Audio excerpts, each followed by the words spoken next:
আর জান্নাতীদের 120 কাতার হবে। কত কাতার? 120 কাতার। তার মধ্যে 80 কাতার হবে উম্মতে মুহাম্মাদি, বলেন সুবহানাল্লাহ। আর এই উম্মতে মুহাম্মাদির মধ্যে আরো 70,000 স্পেশাল মানুষ আছে। কত হাজার? যারা বিনা হিসেবে বিনা আযাবে ডাইরেক্ট জান্নাতে যাবে ইনশাআল্লাহ। বলে দিব তারা কারা? 70,000। তবে অন্য একটা হাদিসে আসছে যে প্রত্যেক হাজারের সাথে আরো 70,000। তবে শর্ত কঠিন। কিরকম শর্ত? সাহাবীরা বসে ডিসকাস করছেন কে হতে পারে তারা। কেউ বলছেন তারা হয়তো প্রথম দিকের মুসলিমরা হবেন, কেউ বলছেন তারা হয়তো মুজাহিদরা হবেন, কেউ বলছেন তারা বদর যুদ্ধের সাহাবীরা হবে ইত্যাদি। তখন নবী সাল্লাল্লাহু আলাইহি ওয়াসাল্লাম আবার চলে আসলেন, ব্যাক করলেন। ব্যাক করে বলছেন তোমরা কি এই বিষয়ে কি বিষয়ে কথা বলছিলে? তখন সাহাবীরা বললেন আমরা তো ডিসকাস করছিলাম যে কারা হতে পারে সেই 70,000। নবীজি বললেন শোনো, ওই 70,000 মানুষ, এক নাম্বার, ওই 70,000 মানুষ পাখি উড়িয়ে ভাগ্য গণনা করে না। প্রথম কাজটা কি? মানে তারা ইসলাম এত কঠিন ভাবে পালন করে যে পাখি উড়িয়ে ভাগ্য গণনা বা হাত দেখা, রাশিফল, এরকম শিরিকের ধার কাছেও নাই। তার শিরিকের ধার কাছেও নাই। দুই নাম্বার, তারা আগুনের শেখা বা উল্কি দিয়ে, এই ট্যাটু আছে না, ট্যাটু উল্কি আঁকে আগুন দিয়ে, এই ধরনের ট্যাটু উল্কি তারা আঁকে না শরীরের মতো। এইসব কুলক্ষণে সুলক্ষণে তারা বিশ্বাস করে না। তিন নাম্বার, তারা অবৈধ ঝাড়ফুঁক করে না। অবৈধ ঝাড়ফুঁক করে না। বৈধ ঝাড়ফুঁক করা যাবে, সূরা ফাতিহা পড়ে ঝাড়ফুঁক করা যাবে, সূরা ফালাক নাস ইখলাস পড়ে পড়া যাবে, আয়াতুল কুরসি পড়ে পড়া যাবে, কোরআন হাদিস দিয়ে ঝাড়ফুঁক করা যাবে। কিন্তু অবৈধ কিছু ঝাড়ফুঁক আছে না, তান্ত্রিক কবিরাজদের কাছে মানুষ করে, এগুলো করা যাবে না।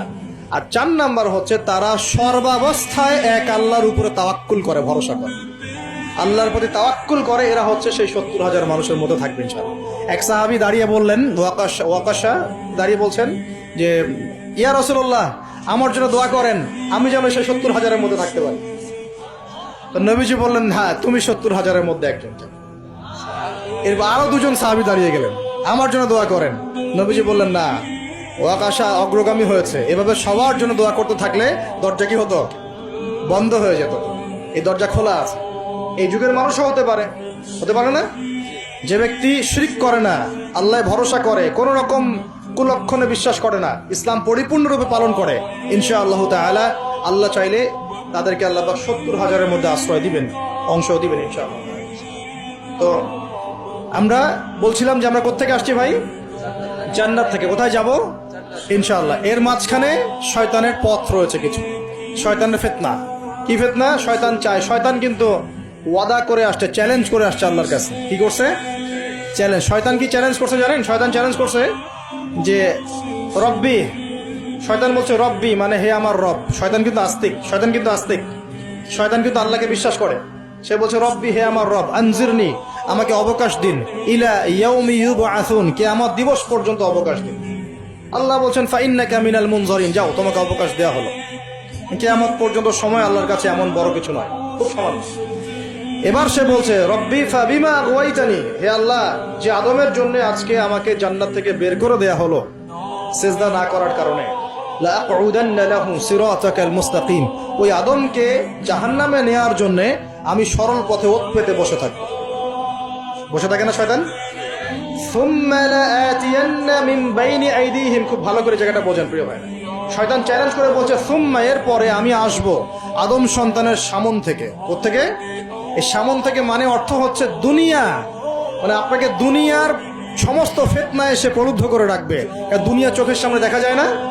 দেখা যায়। দুনিয়ার অভাবের ধোকা দিবে, বেকারত্বের ধোকা দিবে, হতাশা, এইটা সেইটা, স্বামী স্ত্রীর ফিতনা, পরিবারের ফিতনা, সামাজিক ফিতনা, আপনাকে দুনিয়ার এই ফিতনা এসে ব্যস্ত রাখবে, রাখে না?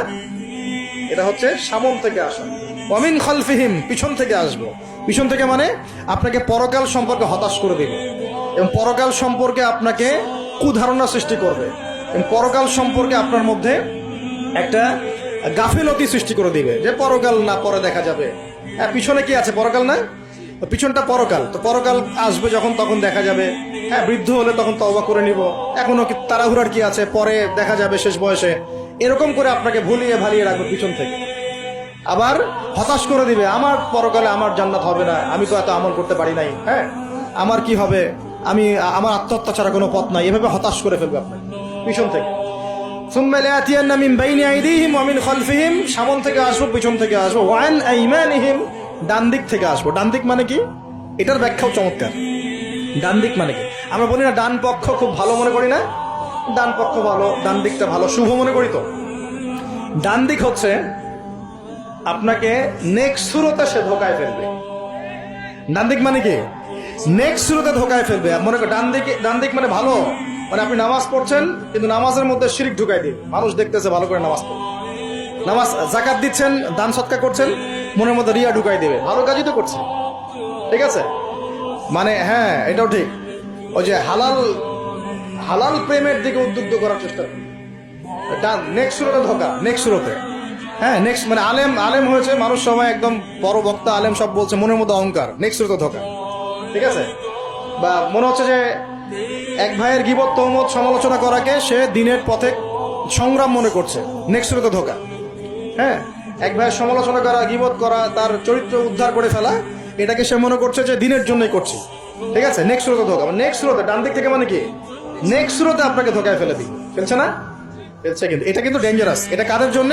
এটা আবেদ মানুষদের জন্যই, যারা আল্লাহকে মানে, রাসূলকে মানে, চেষ্টা করে দিনের পথে চলার জন্য, এদেরকে সে ডান দিক থেকে আসবে আর কি। মানে আমাদের ক্ষেত্রে আল্লাহ পাক হেফাজত করুন বলি আমি। আর চতুর্থটা হলো ওয়ান শামাইলিহিম, ওদের বাম দিক থেকে আসবে।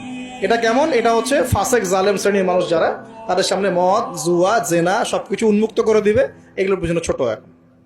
তো এইভাবে চতুর্দিক থেকে শয়তান আসবে এবং বলবে, আল্লাহকে বলেছে ওয়ালা তাজিদু আকসারাহুম শাকিরিন, আল্লাহ আপনি বেশিরভাগ আদম সন্তানকেই শুকরগুজার পাবেন না। এটা কি বাস্তব না? এখন বেশিরভাগ মুসলিম নামাজ পড়ে না? পড়ে না? বেশিরভাগ মুসলিম যাকাত দেয় কি দেয় না? রমজান মাস আসছে দেখবেন বেশিরভাগই অনেকেই রোজা রাখবে না, আছে না? রমজান মাসে মানুষ বেপরদায় চলছে না? রোজা রেখেও মানুষ মাপে কম দিবে না? নামাজ পড়েও সুদ খাচ্ছে না? মানে বেশিরভাগ মানুষ কিন্তু সত্যি সত্যি আল্লাহর পথে নাই। এই পৃথিবীতে বেশিরভাগ মানুষ বলছে আল্লাহর সন্তান আছে, নাউজুবিল্লাহ। খ্রিস্টানরা বলছে না আল্লাহর সন্তান আছে? তো বেশিরভাগ মানুষকে আমি পথভ্রষ্ট করে ছাড়বো, শয়তান কিন্তু বলে গেছে, এবং সেটা কিন্তু বাস্তব হচ্ছেও। আল্লাহ পাক অন্য সূরায় বলেছেন, ফাকারিলুম মিন ইবাদিয়াশ শাকুর, আমার শুকরগুজার বান্দা খুব কম হবে। কি হবে? কম হবে। হাদিসের মধ্যে আসছে যে তোমরা ৭৩ দলে ভাগ হয়ে যাবে। কত দল? তার মধ্যে একটা মাত্র দল জান্নাতে যাবে। কয়টা দল? মা আনা আলাইহি ওয়া আসহাবি, আমি যার উপরে আছি, আমার সাহাবীরা যার উপরে আছেন। তো বুঝতে পারছি যে জাহান্নামে বেশিরভাগ মানুষই যাবে, অল্প মানুষই জান্নাতে যাবে। তবে জান্নাতীদের মধ্যে বেশিরভাগ হবে উম্মতে মুহাম্মাদের মতে ইনশাআল্লাহ তাআলা।